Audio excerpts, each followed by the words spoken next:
안녕하세요. 저는 차남 시부를 둔 30대 며느리입니다. 제게는 착한 시부모님이 계세요. 시부모를 일컫는 소개에 착하다는 수식어가 무척 어색할 수 있다고 생각하는데요. 저도 제가 이렇게 귀여운 시부모를 만나게 될 줄은 몰랐네요. 남편을 사랑하니까 조금은 손해보더라도 시부모님 잘 모셔야지 생각하며 결혼을 시작했는데 딸 같은 며느리라는 말의 진리를 경험하게 되었습니다. 그냥 저는 시댁에서 며느리 타이틀을 단 딸이었다는 거죠. 그만큼 시부모가 저를 많이 편하게 대해주고 위해줬다는 겁니다. 그래서 제 결혼 생활에 스트레스가 없었냐고요? 그랬다면 이런 사연 커뮤니티를 찾지 않았겠죠. 제가 그냥 인터넷상에 고민을 올렸다가 우연히 사연들을 접하게 되어 이곳까지 찾아온 건데요. 웃기게도 저의 스트레스 근원은 시댁이 아닌 시댁의 큰집 사람들 때문이에요. 저 우리 시부모님을 친정 부모님만큼 아낍니다. 저한테 물심양면 퍼주시는 우리 시부모님이 제 사람들이나 마찬가지예요. 저는 평소 행실이 불량스러운 사람은 아니지만 제 사람 건드리는 인성 못난 인간들을 보면 불꽃이 튀어요. 특히 그게 우리 가족 일이라면 제 마음속 폭주 기관차가 정신을 못 차리고 직진만 한답니다. 그래서 제가 본의 아니게 시댁과 큰집 사이에서 방대한 불을 지피고 말았네요. 제가 잘한 짓인지 아닌지는 저도 잘 모르겠습니다. 다만 후회하지는 않아요. 아마 다들 제 입장 들어보시면 이해해 주시지 않을까 싶습니다. 어디 한번 들어보시고 판단해 주시겠어요? 저는 결혼에 대한 생각이 그렇게 없는 나이에 결혼을 원하는 남자를 만나서 시집을 가게 되었습니다. 결혼에 대해 부정적인 인식이 늘어가는 요즘, 세상에서 저는 딱히 해도 되고 안 해도 되는 입장이었어요. 그래도 시부모 때문에 고충을 많이 겪는다는 고민들을 보면 안 하는 편이 좀 더 낫지 않나 정도만 생각하는 사람이었죠. 그런 저를 결혼에 대해 긍정적으로 바꾸게 해준 사람이 남편입니다. 남편은 저보다 한 살이 많았는데 또래에 비해서 생각이 점잖고 결혼에 대한 가치관이 고지식하지 않았어요. 실제 허세 부리는 부분도 없었고 너무 과하게 잘해줘서 상대방이 김칫국 마시게 하지도 않았습니다. 그냥 연애하는 내내 쭉 한결같은 사람이었다는 겁니다. 감정 기복 활활 타오르는 제게 남편의 존재는 잔잔한 호수와도 같아서 제 안에 있는 쓸데없는 불길을 조절할 수 있었어요. 게다가 부부가 되려면 은근 중요한 코드인 유머 감각도 저랑 아주 쿵짝이 잘 맞았어요. 처음으로 누군가와 한 지붕 아래 살아야만 한다면 남편이 제 곁에 있었으면 좋겠다고 생각했죠. 그래서 남편이 먼저 해준 프로포즈에 앞뒤 생각 안 하고 기쁘게 받아들였습니다. 청혼을 받고 나니까 남편 집안이 궁금하더라고요. 남편이 간단하게 얘기해 준 적은 있어도 그건 시댁 집안의 형편 정도지 어떤 분위기의 집안인지는 들어보지 못했습니다.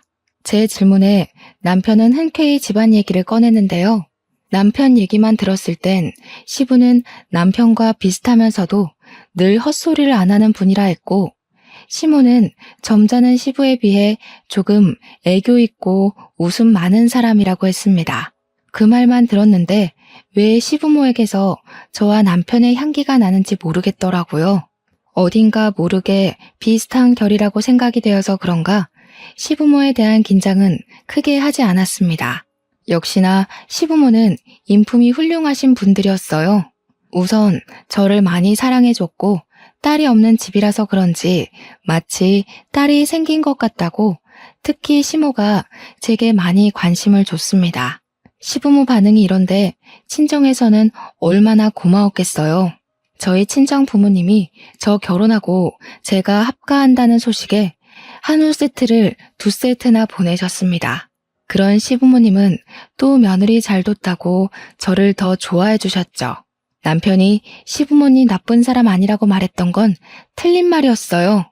나쁜 사람 아닌 게 아니라 그냥 세상 착하고 순하고 바른 분들이셨습니다.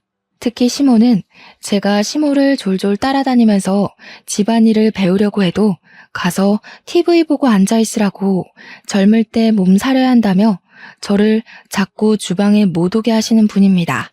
하지만 저는 제가 좋아하는 사람에게 잘해주고 싶은 고집이 장난 아니거든요.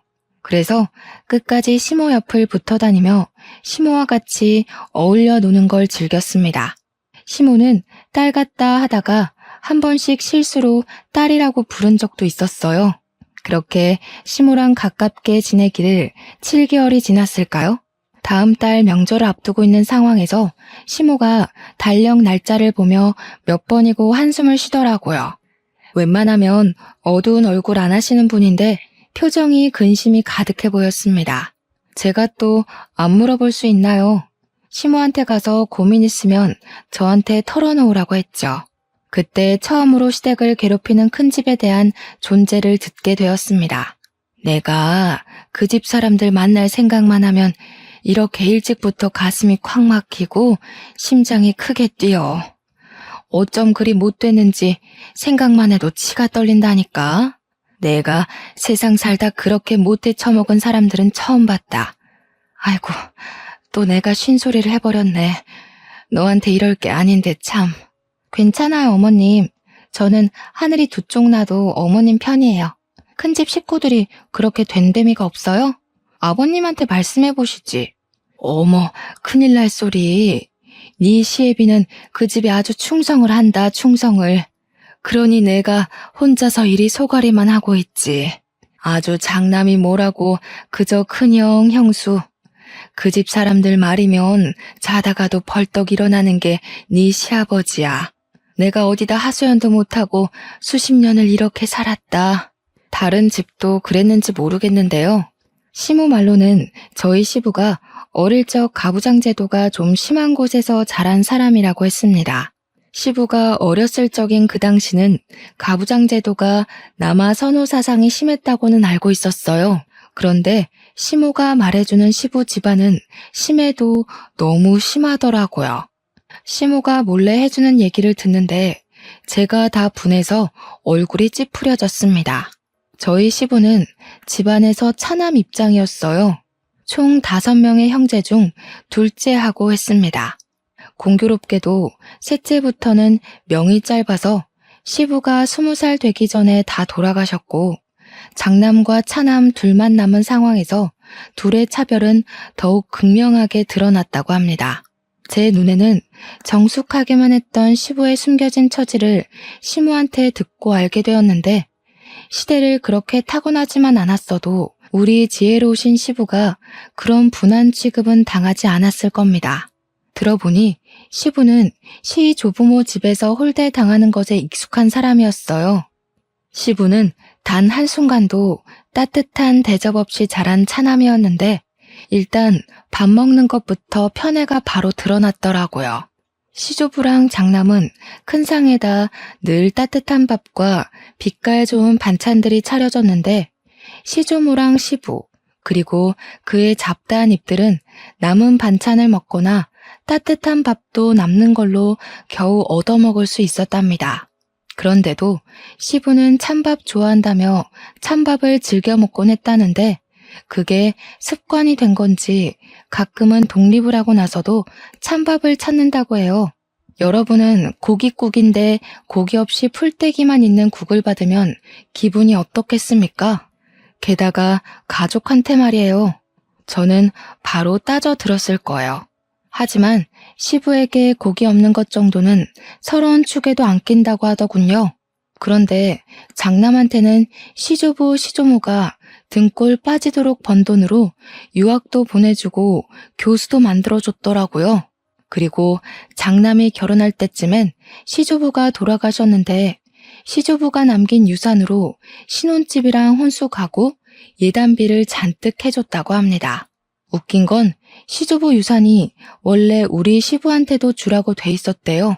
그런데 시조모가 마음대로 결정해서 장남한테 다 준 거라고 하더군요. 그런데도 장남인 큰아버님은 자기 권위가 더 중요한 사람이라 시조부 돌아가시고 홀로 남은 시조모를 못 모시겠다며 외면했다네요. 외면을 한 절대적인 이유는 큰아버님 와이프가 고부 갈등 겪기 싫다고 반대하는 바람에 나 몰라라 한 거랍니다. 우리 착한 시부는 요양원 가겠다는 시조모를 결국 내버려두지 못해 본인이 모셨고, 시무랑 같이 한 10년 정도 한 집에 살다가 시조모가 돌아가셨다고 했어요. 큰아버님 만행은 이게 끝이 아닙니다. 시조모가 돌아가시고 나서도 장례 절차를 담당한 건 장남이 아니라 차남인 시부였어요.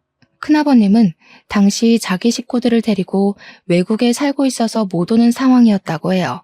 제가 볼 땐 여기까지만 들어도 큰아버님의 장남 자격은 충분히 박탈되었다고 보는데, 아무도 장남이 저렇게 막 나오는 걸 뭐라 하질 않으니 저렇게 컸겠죠. 특히나 시 조부모가 너무 장남을 아꼈던지라 장남이 이기적으로 나오는 것에 대해선 별로 개의치 않았나 봐요. 그러니까 그저 장남이기 때문에 뭐든 용납이 되었던 거죠. 그래서 시조모 유산도 역시나 큰아버님 앞으로만 되어 있었대요. 시 조부모님은 죽는 그날까지 장남 이름만 부르다가 돌아가셨다고 합니다. 정작 뒤치다꺼리 다 해준 사람은 차남이었는데 말이에요. 착한 시모는 그때 처음으로 사람 묘자리 앞에다가 침을 뱉었다고 했습니다. 생고생하면서 한 지붕 아래서 죽어라 모신 건 시부모인데, 유산은 장례식 때 코빼기도 안 비친 큰아버님 댁으로 가버렸으니 서운하고 분해서 그랬겠죠. 마땅한 행동이라고 생각합니다. 저 같아도 화났을 거고 아예 묘자리도 안 찾아갔을 거예요. 아니, 어떻게 직장에서 받아도 서러운 차별을 가족이 가족한테 그럴 수가 있는 겁니까? 대체 장남이 뭐라고요? 우리 시부도 시 조부모 피를 받은 똑같은 아들 입장 아닌가요? 시모 얘기만 들어도 화딱지 나는 상황에서 저는 한 번도 보지도 못한 시 조부모가 얄밉기까지 했습니다. 제사도 원래 큰 집에서 하는 거라고 들었는데 장남은 한 번도 시 조부모 제사를 챙긴 적도 없고 찾아온 적도 없다네요. 우리 시댁에서 시 조부모 제사를 담당하고 있었어요. 그 얘기를 들은 후로 저는 시 조부모 제사를 챙기고 싶지가 않았습니다. 그래도 시부모가 챙기는 제사니까 따르긴 했는데요. 대신 절을 하면서도 제사상을 차리면서도 저는 속으로 시 조부모를 엄청 원망하고 흉봤어요. 제가 시모한테 억울했겠다고 어떻게 그 고생을 다 참고 살았냐고 위로의 말을 조심스레 건넸는데 시모는 그냥 살다 보니 사라지더라네요. 그 시대는 대부분 그랬다고 자기뿐만 아니라 다른 며느리들도 대개 같은 소가리를 했을 거라면서 씁쓸하게 웃을 뿐이었어요. 이건 시대적 배경이라 어쩔 수 없이 이해를 해야 된다고 하는데 저는 이해하고 말고보다는 일단 그런 차별 대우 자체에 화가 났어요. 주원 자식도 아니고 어떻게 친자식한테 그럴 수가 있는지 모르겠습니다. 솔직히 말하면 이해 하나도 안 했어요. 시모한테는 죄송하지만 속으로는 내내 딴 생각하면서 시 조부모만 비난했습니다. 그렇다고 시부 집안에서 치켜 세웠다는 장남이 그리 대단한 사람도 아니었거든요. 대접받을 만큼 뭐라도 집안에 보탬이 된 사람이면 시 조부모의 행실을 어떻게든 납득해봤을 텐데 시모가 말하는 큰아버님은 듣기만 해도 이기적이고 자기밖에 모르는 사람이었습니다. 제가 이걸 시집온 지 얼마 안 되고 들었을 땐 그저 시부 처지가 안쓰러웠어요. 그래서 착한 시부에게 더 잘해드리고 싶었고 시부의 경고는 귀 기울여 듣고 고치려고 했습니다. 그러나 큰 집을 처음 만나고부터는 시부의 경고를 지키려는 게 제 마음대로 안 되더군요. 큰아버님은 차례도 안 지내면서 자기가 큰 집인 걸 내세우며 명절에 인사는 오라고 하는 웃긴 집안입니다. 도대체 어느 나라 법인지 모르겠네요. 근데 시부는 그걸 또 군말 없이 꼬박꼬박 가고 있다고 했어요. 그래서 저도 결혼하고 처음으로 그 집을 방문하게 되었는데요. 저는 큰 집에 발을 들이자마자 황당한 상황을 겪었습니다. 우리가 먼 길을 달려왔는데도 밖으로 내다보는 식구가 하나도 없었다는 거예요. 솔직히 그때 큰 집에 아무도 없는 줄 알았어요. 하지만 그건 조금만 더 안으로 들어가면 바로 확인 사살되는 일이었는데요. 큰아버님은 TV를 보고 있었고 큰어머님은 주방에서 음식 재료를 다듬고 있었어요. 무려 2시간이나 걸리는 거리를 차까지 막혀서 4시간 만에 도착했는데도 반기는 사람이 없었습니다. 자주 왕래하는 사이도 아닌데 적어도 오는 길 고생 많았다고 한마디는 해줘야 되는 거 아닙니까? 그런데 우리가 모습을 드러내자마자 큰 집사람들이 하는 첫 마디가 뭔 줄 아시나요? 해 떨어지고 올 작정이었냐? 이 형수가 혼자서 저 많은 거 다 다듬느라 허리가 2쪽 났다. 오늘 같은 날은 당연히 차 막히는 거 몰라? 생각이 있으면 일찍 나섰어야지. 저게 큰아버님이 시부한테 처음 던진 말입니다. 어디 큰아버님만으로 끝이게요? 큰어머님도 뒤처질세라 주방에 들어간 시모한테 쓴소리를 뱉었어요. 아이고 참나, 손님 나셨어. 오다가 어디 고랑이라도 빠져 죽은 줄 알았네. 더 늦었으면 짜증나서 그냥 돌아가라 할 뻔했어. 물 한 모금도 못 먹고 일만 했더니 입이 바싹 말라 죽겠다. 말할 기운도 없네. 내가 손질은 다 했으니까 수월할 거야. 6시까진 끝내라. 인상 팍 쓰면서 우리 시모한테 앞치마를 툭 던져주고 주방을 나가는 큰어머님을 보는데 와, 인사하기 싫더라고요. 그래서 큰어머님이 주방 빠져나오며 저랑 눈이 마주쳤는데 제가 그냥 쌩까버렸습니다. 큰어머님 시선이 계속 저를 따라오는 게 느껴졌지만 무시하고 우리 시모 따라 주방에 쏙 들어가 버렸어요. 이렇듯 직접 본 큰집 사람들 행실은 말로만 들은 것보다 훨씬 더 저를 화나게 했어요.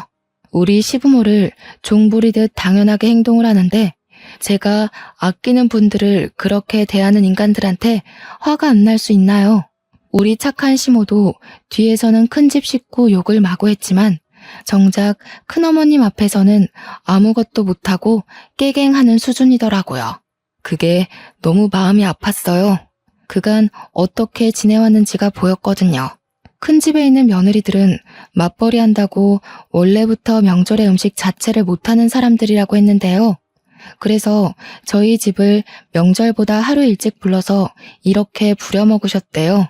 무슨 이유건 간에 이건 좀 아니지 않나 싶어 남편한테 물으면 남편도 좀 보기 불편하긴 한데 너무 어릴 때부터 이렇게 해왔던 거라 자기가 어떻게 할 수가 없었대요. 한 번은 사춘기 때 큰아버님께 대들어봤는데 되레 시부모한테 혼이 났다고 합니다. 우리 시부모가 얼마나 마음 좋은 사람들인데 남의 손에 굴려지는 걸 보니 눈앞에서 보니까 제 속이 부글부글 열오르기 시작했어요. 분명 시부모도 말만 안 하고 있을 뿐 참고 있을 거라고 생각합니다. 하지만 남편도 어쩌지 못하는 걸 제가 뭐라고 감히 시가 친척에 간섭을 할 수 있겠습니까? 그래도 초면인 큰집 어른들한테 네네 하며 굽신거리고 싶지는 않았어요. 그래서 시모더러 남 시키지 말고 혼자 일해야 된다는 큰어머님의 말을 못 들은 척하고서 저는 시모 하는 걸 뺏어 들었어요. 시모를 적극 도우는 방향으로 제 분을 풀려고 노력했습니다.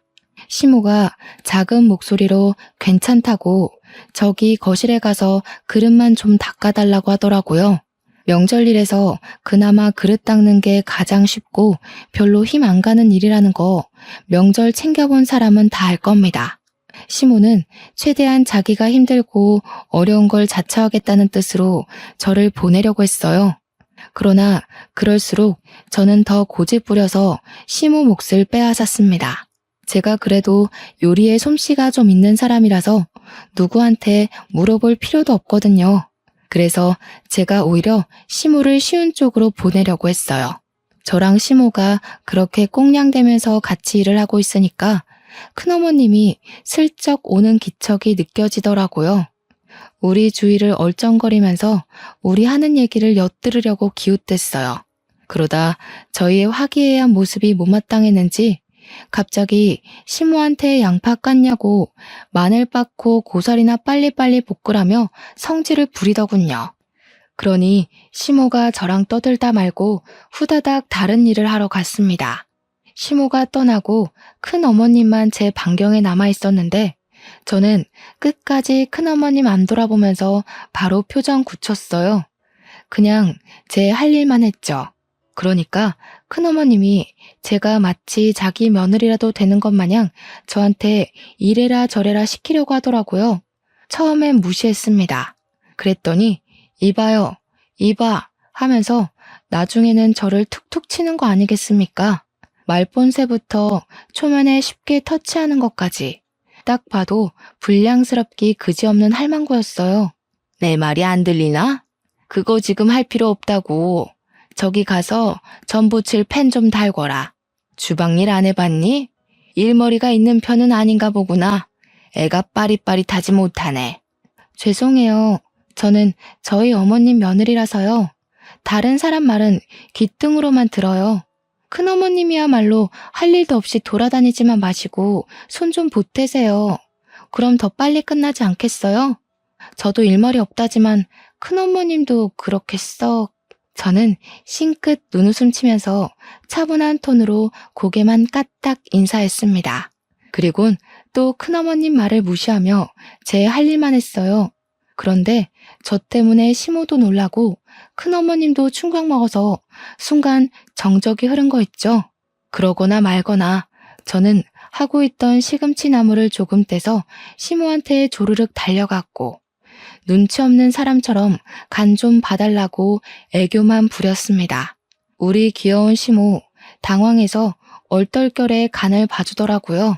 그러면서 큰어머님 눈치는 계속 봤고요. 좀 싱겁죠? 아, 어머님 솜씨 따라가려면 더 배워야겠어요.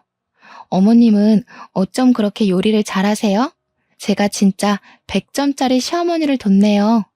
큰어머님은 우리 모습이 기가 찼는지 그 뒤로 주방을 박차고 나가서 들어오질 않았습니다.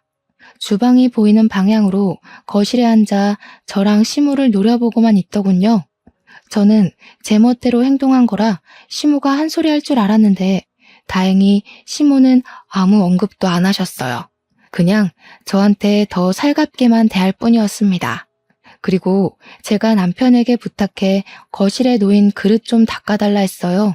며느리 부탁이면 하늘의 별도 따줄 것처럼 귀한 대우 주는 시부까지 제 말에 그릇 닦는 걸 도왔습니다.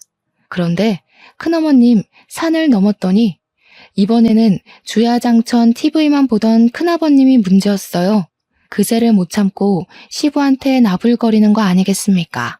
야야 형기야, 물기 있는 걸로 닦았으면 마른 수건으로도 닦아야지. 거참 몇십 년째 명절을 챙기는데 아직도 초짜 짓을 하냐. 너는 어쩜 예나 지금이나 발전이 없냐. 큰아버님은 말마다 혀를 차는 습관이 있더라고요. 그것 때문에 사람을 더 무시하는 본새가 심하게 느껴졌고 저는 순간적으로 우라가 치밀었습니다. 아, 진심으로 짜증나대요. 제가 이렇게 속에 열이 많은 사람인지 여태 모르고 살았어요. 저는 부쳐놓은 고추전을 바구니를 들고서 베란다에 건조를 시켜야겠다고 룰루랄라 거실을 가로질렀습니다.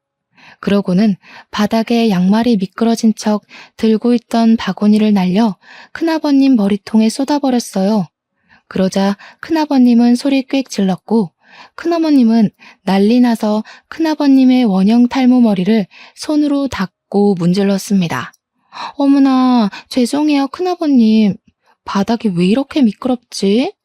아, 여기 바닥에 기름기가 있네. 큰어머님 청소 안 하셨구나. 평소에 좀 제대로 해놓으시지. 오늘 같은 날은 손님도 오는데 집안 안 살펴놓으셨어요? 그런 건 저도 아는 기본인데 아쉽네요. 뭐야? 얘, 뭐 이런 애가 다 있어? 동서 당장 이리 안 튀어와? 무슨 이딴 계집애가 다 있냐고. 대체 며느리 교육을 어떻게 시키는 거야? 시모는 큰어머님 앞으로 조르륵 와서 죄송하다고 머리를 조아렸습니다. 그럼에도 며느리가 실수했다든지 며느리가 잘 몰라서 그랬다든지 제 잘못이라는 건 언급하지 않았어요. 그냥 형식상 상황을 크게 안 만들려고 사과하는 뉘앙스처럼 들렸습니다. 큰어머님은 그런 시모의 사과를 듣기 싫다고 호통치면서 큰아버님 머리통 식힐 수건을 빨아오라고 시켰고 시모는 급하게 욕실로 뛰어갔죠. 남편이랑 시부가 나서서 쏟아진 전을 치우는데도 우리 식구들 중 제 탓을 하는 사람은 아무도 없었습니다. 그저 묵묵히 큰아버님, 큰어머님 부르령을 듣고만 있었어요. 우리 식구 전부가 다들 행동 싸 보이지 않게 무게를 유지하고 있었는데요. 유독 저만이 유난을 부렸어요. 제 생각에도 제가 좀 설쳐댔던 것 같습니다.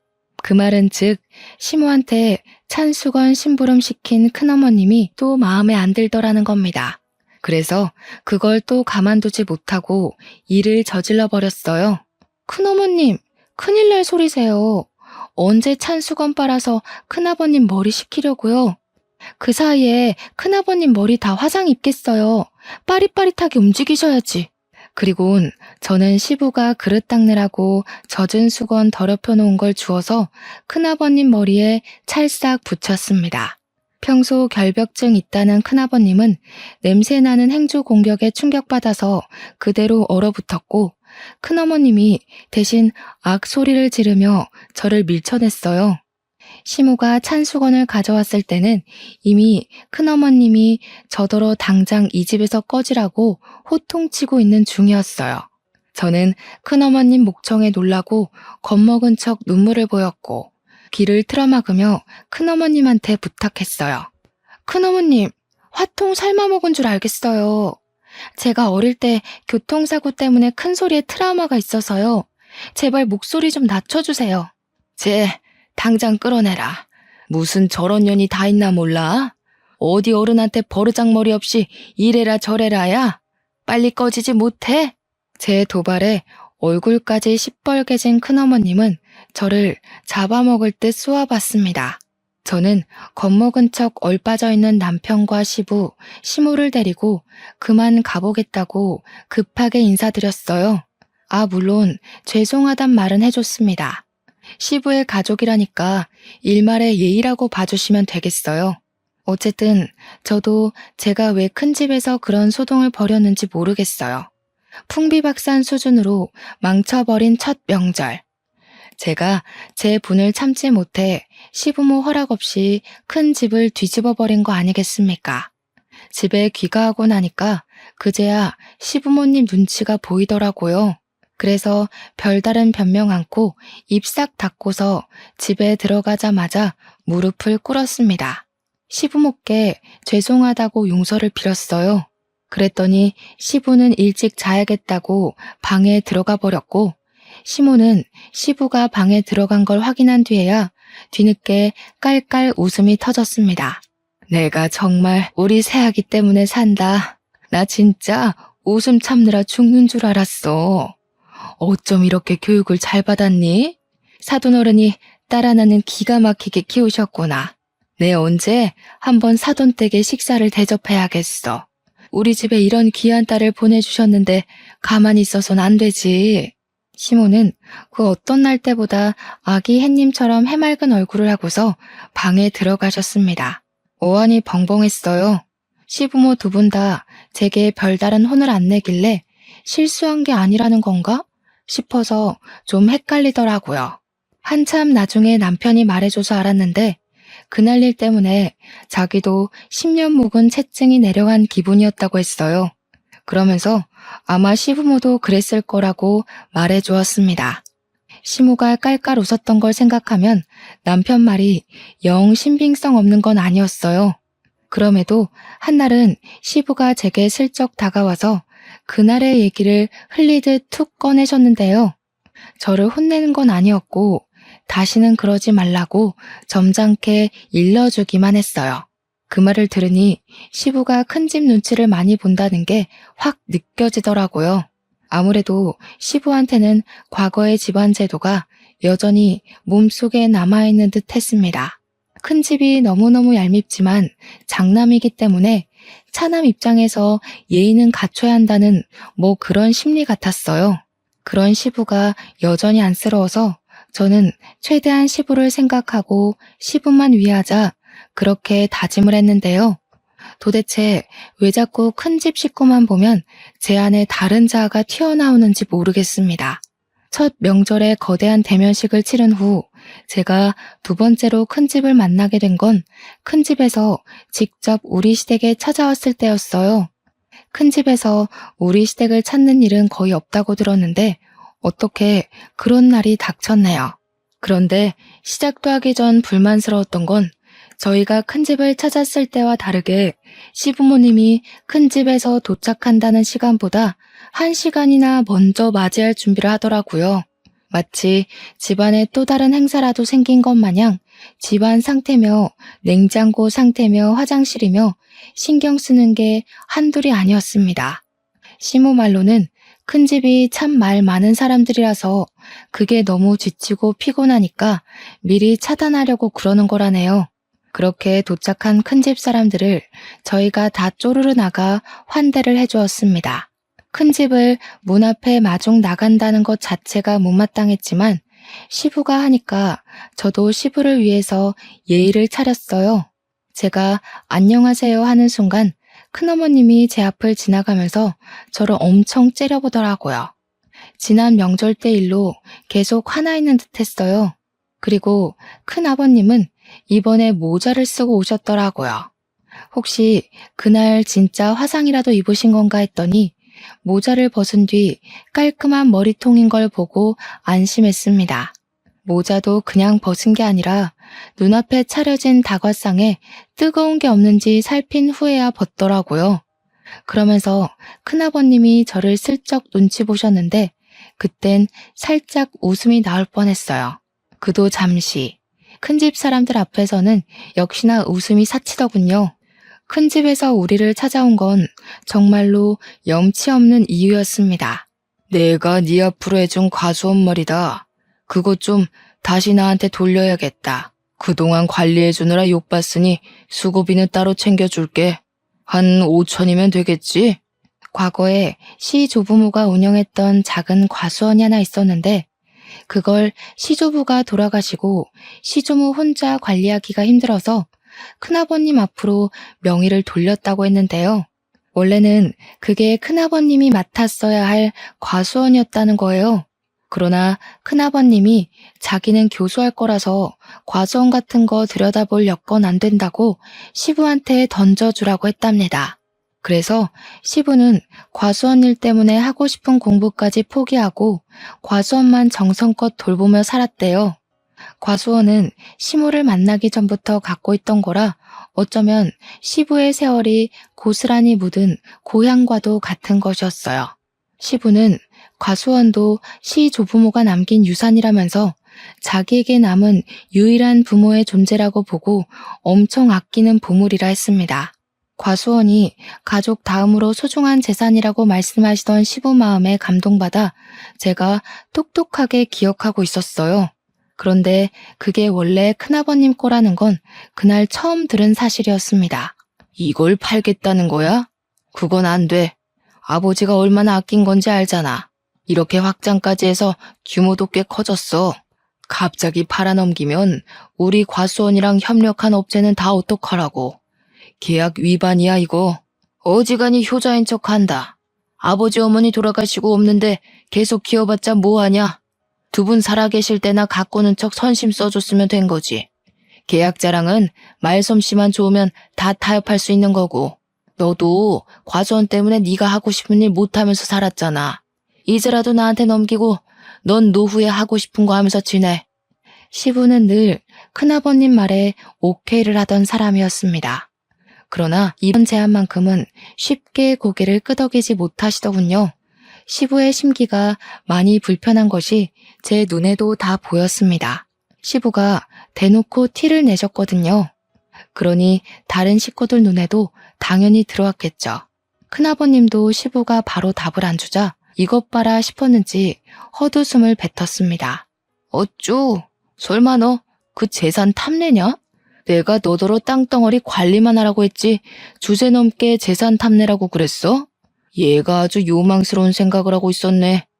내가 진작에 안 찾아왔으면 아주 꿀꺽했겠다. 그게 아니라 이걸 팔아버리면 돌아가신 아버지 어머니 볼 면목이 없어서 그러지. 내가 어디 재산 탐낸 적 있어? 나 부모님한테서 쌀 한 톨도 받은 적 없는 사람인 거 알잖아. 적당히 해라. 그런다고 죽은 부모님 돌아오는 거 아니다. 지금은 내가 부모야. 이미 죽은 사람은 더 이상 입에 올리지 말고 땅 문서나 좀 가져와봐. 집을 하나 매매하려는데 자금이 좀 부족해서. 형님, 말 좀 가리지. 부모님이 형님한테 어떻게 해줬는지 잊었어? 형님 지금 호의호식하고 사는 거 다 부모님 덕분 아니야? 다른 사람은 막 나가도 형님은 그러면 안 되지. 형님만큼은 죽을 때까지 부모님 기리고 기억하면서 감사하고 살아야 돼. 그런데 뭐? 죽은 사람? 이게 교수했다는 사람 입에서 나올 말이야? 이 자식이 약을 잘못 먹었나? 지금 대꾸하냐? 너 이 새끼 땅 넘기기 싫어서 괜히 질질 끌려는 거지? 원래 그거 내 땅 아니냐? 와, 웃기는 새끼네. 부모 앞에서 고상한 척 욕심 없는 척 하더니 결국 이거였어? 내가 아주 호랑이 새끼를 키웠구나. 어른들의 신경전은 한낱 젊은 사람들의 신경전과 차원이 달랐습니다. 쌍욕이 없는 가벼운 듯한 대화이면서도 눈빛이 주고받은 기운 때문에 분위기 무게가 정말 삼엄했어요. 매일 큰아버님한테 져주던 시부가 처음으로 의지를 굽히지 않자 두 분의 팽팽한 기싸움은 더 무섭고 길게 이어졌습니다.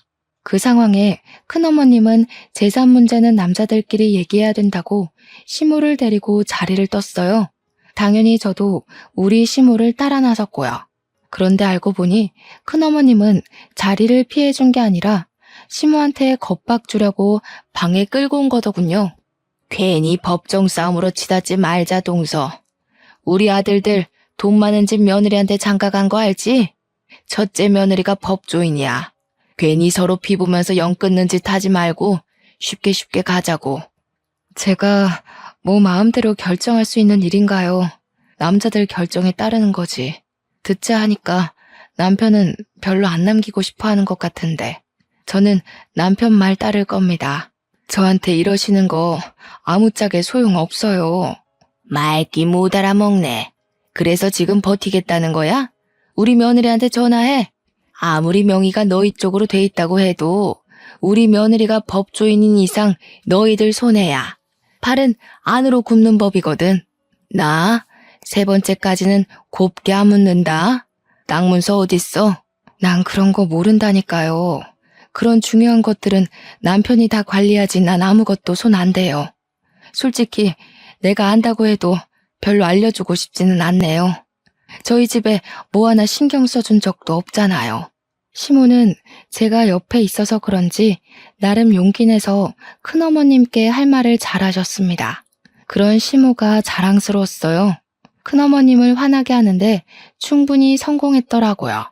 얌전한 고양이가 부뚜막에 올라간 셈이었죠.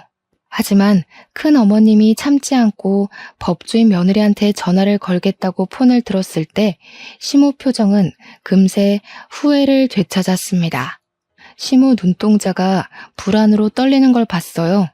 시모는 아마 시부와 의논 없이 혼자 결정하는 걸 잘 못하는 것 같았고 시부 허락 없이 큰일을 만들지도 못하는 사람 같았습니다. 그 사이 큰어머님은 진짜로 첫째 며느리에게 전화를 걸었어요. 그런데 신호음이 가기도 전에 곧바로 전화가 꺼졌습니다. 큰어머님이 당황해서 다시 전화를 걸었는데 또 안 받았어요. 큰집 사람들을 보면 의외로 웃긴 포인트가 좀 있어요. 전화 튕기는 걸 보는데 큰어머님의 당혹스러운 표정이 너무 재밌어서 순간 웃음이 터질 뻔했지 뭡니까. 그러면서 큰어머님이 애써 변명을 가미했는데요. 우리 며느리가 지금 재판 있나 보네. 바쁜가 봐. 하면서 태연한 척을 하는데 얼마나 우습던지. 심지어 더 웃긴 상황은 따로 있었습니다. 큰어머님이 자기네 며느리들은 바빠서 한가하게 집에만 있는 저랑은 다르다는 식으로 비꼬고 있을 때였어요. 전화를 튕겼던 첫째 며느리한테서 다시 전화가 걸려온 겁니다. 그러자 큰어머님 표정이 승기라도 잡은 것 마냥 들뜨더라고요. 바로 시모 얼굴 앞에다가 당당하게 자기 폰을 들이밀면서 자랑을 했습니다. 좀 봐라 얘. 아무리 바빠도 얘들이 이렇게 예의가 바르다. 다시 전화 주잖니. 이 애들은 우리를 아주 하늘로 모셔. 누구처럼 감히 며느리가 시애미한테 시시덕거리면서 까불지 않는단 말이다. 며느리에도 다 급이 있는 거야. 동서는 어쩜 며느리 보는 눈까지 없었대? 큰어머님은 저랑 시모를 쌍으로 엿먹여주고서 뿌듯하게 전화를 받았는데요. 받자마자 수화기 너머로 첫째 며느리의 성난 목소리가 쨍쨍 울렸습니다. 먼저 전화하지 말라고 했는데 왜 자꾸 전화하냐고, 약속 어기면 당장 이혼해버릴 거라는 협박의 톤이 묻어 있었어요. 큰어머님이 늙어서 귀가 안 좋으니까 음량을 크게 해놨는데 덕분에 우리한테도 다 들렸던 거죠. 차라리 전화 안 받을 때가 덜 쪽팔렸겠어요. 훨씬 더 매정하게 끊긴 전화는 큰어머님 얼굴을 시뻘겋게 만들었습니다. 정적이 흘렀는데 그 순간 저는 이때다 싶어서 시무 팔짱을 끼며 말했어요. 참, 어머님, 제가 아버님한테는 말씀드렸는데 어머님한테는 기회가 안 돼서 말 못했는데요. 저희 큰아빠가 얼마 전에 판사 퇴직하셨거든요. 인맥이 엄청 넓으셔서 우리 큰아빠 이름 대면 후배들이 다 안 돼요. 근데 큰아빠가 절 엄청 아껴요. 제가 시집갈 때 아빠 말고 큰아빠가 울었거든요. 잠깐만 기다려보세요. 저도 오랜만에 전화 좀 해봐야겠네요. 거기서 시모는 역시 계속 얼떨떨하게 저를 바라봤고 큰어머님만 어리둥절했어요. 큰어머님이 진짜로 자기 며느리한테 전화를 걸었던 것처럼 저도 거짓말 않고 진짜로 큰아빠한테 전화를 했거든요. 역시 우리 큰아빠. 컬러링 들리기도 전에 받더라고요.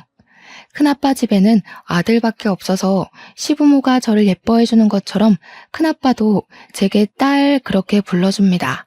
큰아빠, 오랜만에 전화해서 이런 말부터 하는 거 미안해. 우리 아버님이 아버님 명의로 된 가수원을 갖고 있는데 그걸 자꾸 무단으로 달라고 협박하는 사람이 있어서 아무래도 우리가 소송해야 될 것 같아.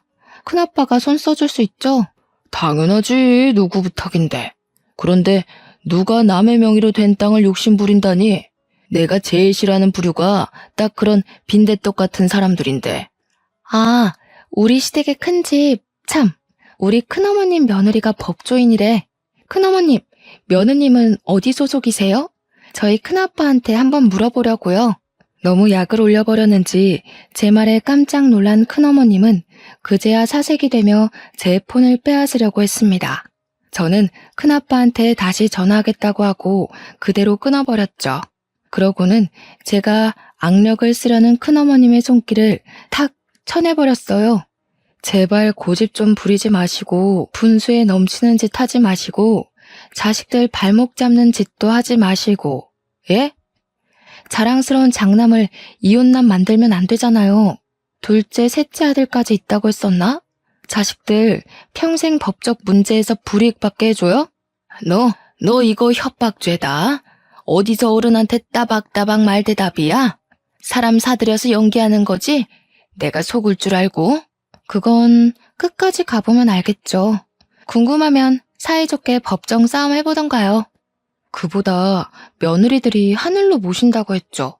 하늘은 무슨 시궁창 대접 안 받는 걸로 감사해야겠던데요. 괜히 일 버렸다가 자식들이랑 며느리한테 버림받지 마시고 지금이라도 정신 좀 차리세요. 이제는 우리 시모가 아니라 큰어머님이 누나를 불안하게 굴리셨어요. 그러면서도 대꾸는 못해서 바보같이 어버버거리기만 하더라고요. 이후 저희에게 그 어떤 잘난 체도 못하고서 쌩 방을 나가버렸습니다. 얼마나 당황했으면 나가다 문턱에 발가락을 찧었는데도 절뚝거리며 뛰쳐나가버릴까요?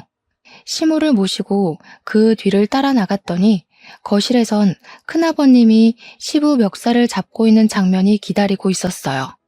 시모가 깜짝 놀라서 시부한테 달려가려 했는데 그럴 필요가 없을 것 같아 제가 시모를 붙잡았습니다. 곧 큰어머님이 알아서 큰아버님과 시부를 갈라놓더니 큰아버님 옷을 챙기고 모자를 챙기고 난리가 났더라고요. 큰아버님이 왜 이러냐고 미쳤냐고 하는데도 큰어머님은 큰아버님 등짝만 패면서 그냥 빨리 나가자고만 재촉했어요. 아무래도 나가면 제 큰아빠가 판사였던 얘기를 알아서 잘 전달할 것 같았습니다. 이젠 자기네들이 불리하다는 걸 알았겠죠. 이미 땅덩어리가 시부 이름으로 되어 있는데 법으로 덤빈다 한들 무슨 소용 있다고 두둑한 배짱을 갖고 덤볐는지 모르겠네요. 관리도 처음부터 계속 우리 시부만 해와서 명의가 큰아버님 거였다고 해도 기여도에 따라 우리 쪽에서도 지분을 받을 수 있대요. 결국 어떤 법이든 간에 큰 집 쪽이 불리하다는 겁니다. 그런데도 배 내밀고 떵떵거렸던 이유는 왠지 그 법조인 며느리 하나 믿고 있어서 그런 것 같아요. 이러나 저러나 일은 잘 해결되었습니다. 그날 대판 싸운 이후로 큰 집은 2년이 지난 지금까지 우리 시댁을 찾지 않고 있어요. 양심 없이 명절에 부르지도 않고 귀찮게 땅 내놓으라고 시비 걸지도 않습니다. 시부는 어떻게 큰 집과 연락을 잇고 있는지는 모르겠으나 그 외의 식구들은 전부 큰 집의 갑질에서 해방이 되었어요. 시모랑 남편은 이게 다 저 덕분이라고 항상 사랑스럽다고 해줍니다. 밥상에 매일 맛있는 것도 올라와요. 다소 철딱선이 없었을 수 있을 저를 예쁘게 봐준 시부모 덕분에 저는 현재도 아주 행복한 결혼 생활을 보내고 있습니다. 사실 딸을 임신한 지도 8개월이나 됐어요.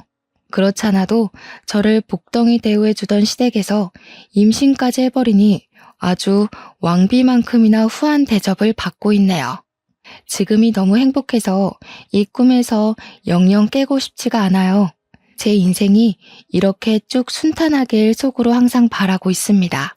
다들 저만큼 행복하시고 저보다 더한 행운 받으셨으면 해요. 들어주셔서 감사합니다.